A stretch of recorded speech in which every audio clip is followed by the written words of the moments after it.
Assalamualaikum warahmatullahi wabarakatuh. A'udzubillahi minasyaitonirrajim. Bismillahirrahmanirrahim. Alhamdulillah. Alhamdulillahi rabbil alamin wa bihi nasta'in. Wala 'udwana illa 'alal zalimin. Asyhadu an la ilaha illallah wahdahu la syarika lah. Wa asyhadu anna Muhammadan 'abduhu wa rasuluh. Allahumma salli wa sallim wa barik ala Muhammad ibni Abdullah wa imamil muttaqin wa qaidid du'atil mujahidin wa ala alihi wa ashabihi ajma'in, amma ba'd. Tuan Imam, barisan jawatan kuasa, tuan-tuan muslimin muslimat yang berada bersama dengan saya, tuan-tuan dan puan-puan yang menonton video ini.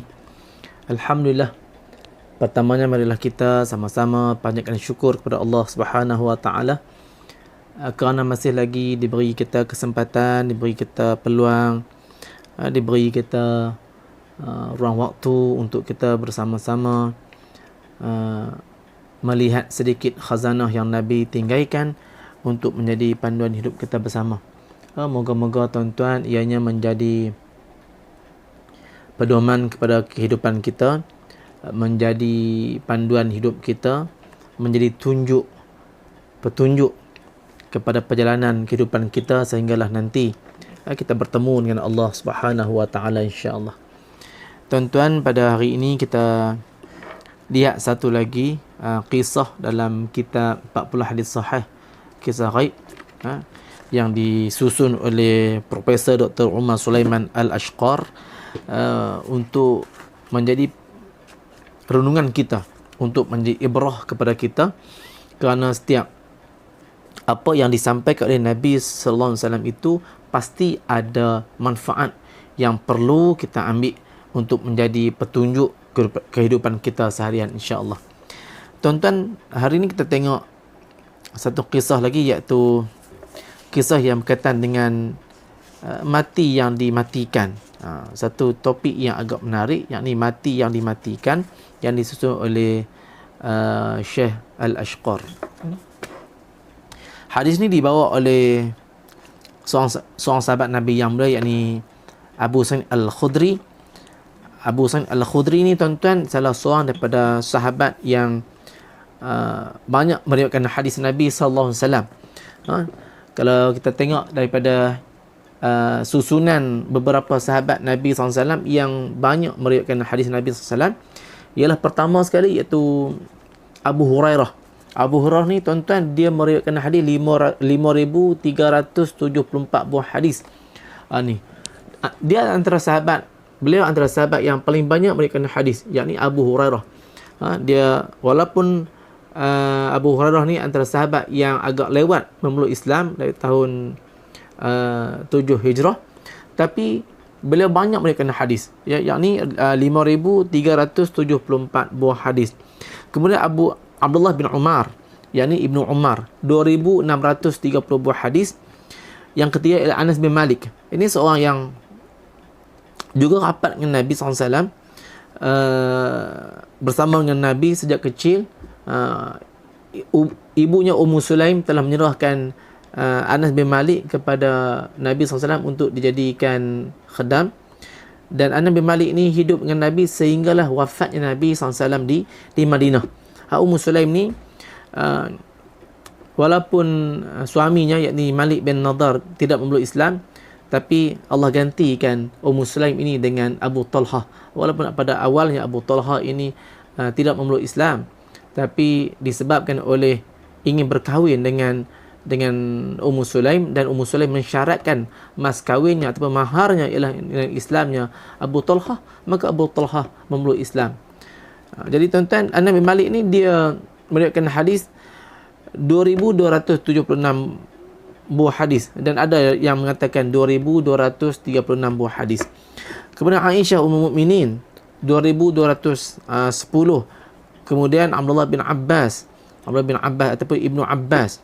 Beliau juga, tuan-tuan, ada hubungan persaudaraan yang agak rapat dengan Nabi SAW, yakni sepupu Nabi. Kerana Abbas bin Abdul Muttalib itu ialah bapa saudara Nabi, yakni adik kepada ayah Nabi SAW, Abdullah bin Abbas. Dia 1660 buah hadis. Kemudian Jabir ibn Abdullah 1540 buah hadis. Kemudian Abu Sa'id Al-Khudri 1170 buah hadis. Beliau tuan-tuan, Abu Sa'id Al-Khudri ni nama dia Abu Sa'id Sa'ad bin Malik bin Sinan. Abu Sa'id Sa'ad bin Malik bin Sinan Al-Khudri. Tuan-tuan, beliau 1170 buah hadis. Abu Sa'ad ataupun Abu Sa'id Sa'ad bin Malik bin Sinan. Kemudian barulah Abdullah bin Mas'ud 848 buah hadis. Kemudian tuan-tuan muslimin muslimat sekalian, hadis ni diriwayatkan oleh Abu Sa'id Al-Khudri. Abu Sa'id Al-Khudri, dia kata apa tuan-tuan? Dia kata Nabi SAW berkata, yu'ta bil mauti kahayati kabshin amlaha. Dibawa mai rupa fizikal ni, dibawa mai apa nama rupa bil maut, kematian itu seperti kabshin amlah, seperti kambing biri-biri yang berbelang. Kematian itu dijelmakan dalam bentuk fizikal, yakni menyerupai biri-biri, kematian itu. Fayunadi munadin ya ahlal jannah. Kemudian ada suara menyeru kepada ahli syurga, ya ahlal jannah, wahai ahli syurga. Fayashra'ibuna wa yanzuruna. Kemudian bila ahli syurga ini diseru, mereka ni dikelui, dipanggil ya ahlal jannah, maka mereka pun langut dan mereka tengok. Fayashra'ibun wa yanzuruna. Mereka pun beralih, mereka langut dan mereka pun melihat apa yang ditunjukkan itu. Fayaqul, kemudian suara yang menyeru mereka ni, hal ta'rifuna haza? Hampa semua kenal dah apa dia ni? Suara tu tanya, hal ta'rifuna haza? Adakah kalian kenal ini apa? Fayaqulun na'am hazal maut. Jadi ahli syurga yang diserukan tadi ni, bila ditanya mereka, hampa kenal tak ni siapa dia? Kenal tak? Hal ta'rifuna haza? Kemudian dijawab oleh ahli syurga keseluruhannya, kata na'am hazal maut, inilah kematian. Dijawab oleh ahli syurga semua, ya kami kenal, inilah kematian. Maknanya tuan-tuan, ahli syurga mengenali kematian itu walaupun dijelmakan dengan bentuk biri-biri. Kemudian tuan-tuan, summa yunadi, kemudian seru lagi, ya ahlan nar, wahai ahli neraka. Fayashra'ibuna wa yanzuruna. Kemudian mereka pun sama juga, bila diseru nama mereka pun langut tengok. Dah diseru nama mereka pun langut, mereka pun tengok. Kemudian tuan-tuan, soalan yang sama ditanya kepada ahli neraka, sebagaimana soalan itu ditanya kepada ahli syurga. Hal ta'rifuna haza? Apakah kalian kenal siapa ni? Kenal ke tak? Fayaqulun na'am hazal maut. Ya. Ahli neraka keseluruhannya juga mengaku yang mereka mengenali maut tadi. Bila dia hal ta'rifuna haza, kalian kenal tak ni? Siapa dia ni? Kenal tak? Kami kenal. Tu maut. Kami kenal. Wa kulluhum qad rahu. Setiap daripada mereka tu semua tengok kematian tu. Tuan-tuan, tengok dah pakat, dah ditanya mereka kenal dah apa semua. Ahli neraka pun tengok, ahli syurga pun tengok. Fayuzbahu, kemudian mati itu atau maut itu disembelih yang jelmaan tadi itu disembelih. Tuan-tuan, maut tu disembelih. Tuan-tuan, macam mana ahli syurga dan ahli neraka ni mengenali kematian. Macam mana mereka ni boleh kenal? Sedangkan kematian itu dijelmakan dalam bentuk biri-biri. Tuan-tuan. Puncanya apa? Puncanya ialah sebab kematian itu pernah dilihat oleh ahli syurga dan ahli neraka semasa hidup. Pengalaman mereka tu. Pengalaman ahli syurga, pengalaman ahli neraka semasa nak mati. Maknanya pengalaman manusia semasa hidup di dunia tu pernah tengok, pernah melihat, pernah maut tu mai kat mereka. Maut mai kat kita, kita mati. Lah ni kita tak asalah sebab kita tidak ada pengalaman mati tu. Jadi kita tak kenal lah mati tu macam mana. Tapi ahli syurga dan ahli neraka tu mengenali kematian itu sebab mereka pernah berjumpa dengan kematian. Sebab itu mereka mengenali mengenali maut itu. Kemudian tuan-tuan, bila dah maut itu disembelih tuan-tuan, maksudnya kematian itu disembelih dapat dilihat oleh semuanya.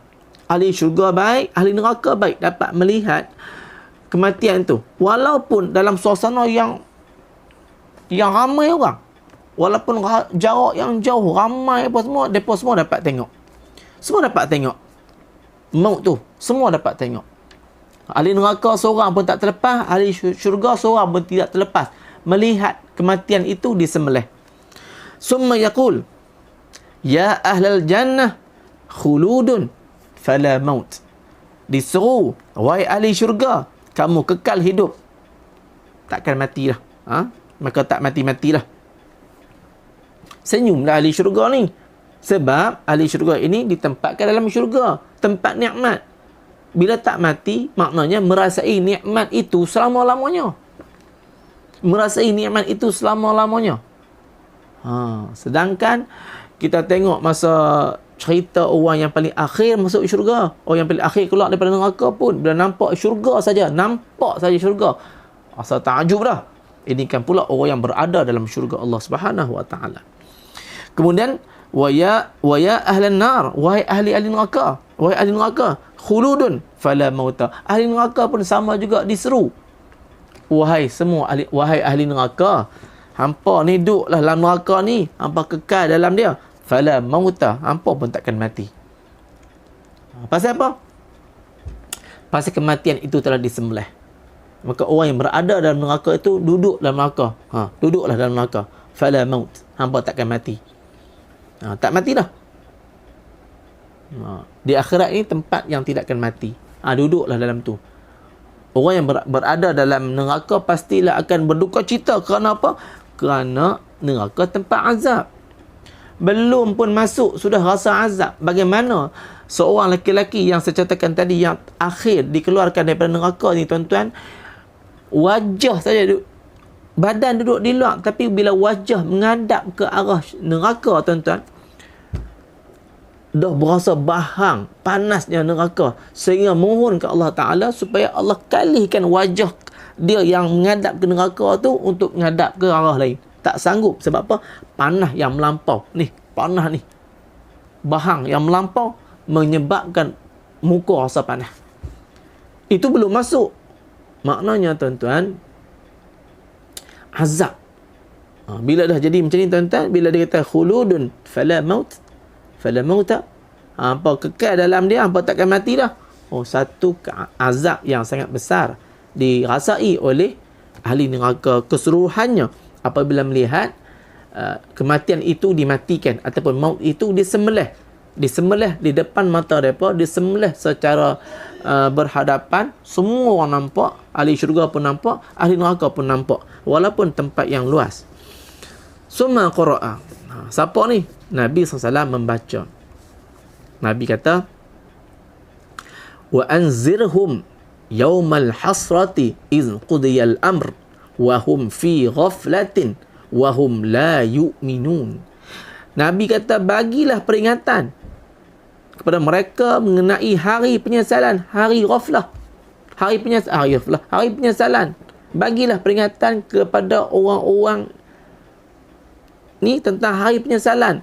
Hari penyesalan maksudnya orang beriman juga menyesal, orang kafir juga menyesal, orang yang baca Quran juga menyesal, orang yang bersedekah juga menyesal betapa tak melipat gandakan sedekah dia, tak baca Quran sebanyaknya, tak beramal sebenarnya. Maksudnya setiap orang pada hari itu merasai penyesalan kerana di depan mata mereka nanti nampak apa yang telah dijanjikan Allah kepada mereka. Semua orang menyesal. Orang kafir juga menyesal. Orang kafir juga menyesal kerana tak beriman kepada Allah Subhanahu Wa Taala. Menyesal. Sebab dulu dah dia dibagi peringatan, menyesal. Samalah seperti ayah Nabi Ibrahim AS yang menyesal sebab dia tak beriman kepada ajaran Nabi Ibrahim AS, sehingga kan dia declare di akhirat di padang mahsyar, bila mana dia sempat berjumpa dengan Nabi Ibrahim AS, dia kata, "La ni hari ini aku akan ikut hang. Aku dah takkan ingkar." Tapi sayangnya disebabkan di akhirat tidak ada peluang kedua kepada orang-orang yang tidak beriman, tidak ada peluang kedua kepada siapa saja untuk kembali bertaubat, tidak ada. Jadi ayah Nabi Ibrahim AS kekal kufur kepada Allah Subhanahu Wa Taala. Jadi Nabi baca Quran ni, wa anzirhum yaumal hasrati iz qudiyal amr, bagilah peringatan kepada mereka mengenai hari yang semua orang akan menyesal. Semua orang akan menyesal, iaitu ketika segalanya diputuskan dan mereka dalam wahum fi ghaflah, dan mereka dalam keadaan lalai, semua lalai, dan mereka wahum la yu'minun, dan mereka tidak beriman kepada Allah Subhanahu Wa Taala. Tuan-tuan muslimin muslimat, sidang pendengar, sidang penonton sekalian, betapa Nabi bagi peringatan ini supaya kita beringat, sebab bila mana di sana nanti tidak ada hari, tidak ada peluang yang akan dibagi walaupun satu saat untuk kembali di bumi untuk beramal. Tidak ada peluang kedua yang akan dibagikan oleh Allah Subhanahu Wa Taala kepada kita. Semua orang tidak akan merasai peluang kedua ini. Sebab itu peluang yang ada ini, marilah sama-sama kita merebutnya, kita isi masa kita hiasi kehidupan kita ini dengan amal saleh, kita mengisi masa kita dengan hal-hal yang Allah redha, dan kita doa supaya kita dijauhi segala anasir yang boleh membawa kerosakan kepada iman kita, kepada akidah kita, kepada seluruhnya kaitan dengan Islam, supaya kita tidak berada dalam golongan orang-orang yang sesat lagi menyesatkan, dan kita tidak menyebar kesesatan itu kepada masyarakat. Kita mesti jaga benda ni tuan-tuan, kena jaga elok-elok. Dan kita nampak hari ni dah ada unsur-unsur menghidupkan semula khurafat yang ditinggalkan oleh masyarakat kita dulu.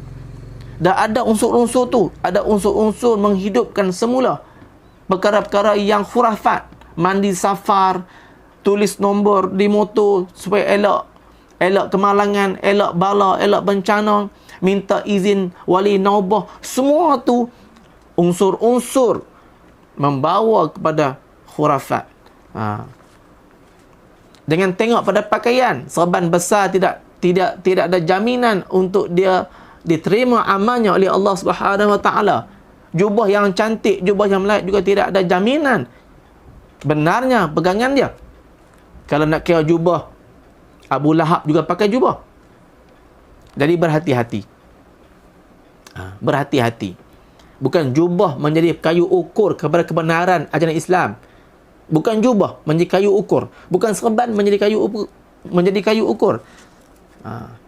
Tapi pegangan, keyakinan, keimanan, akidah yang benar, ibadah yang sahih, amal yang benar juga, amal yang sahih.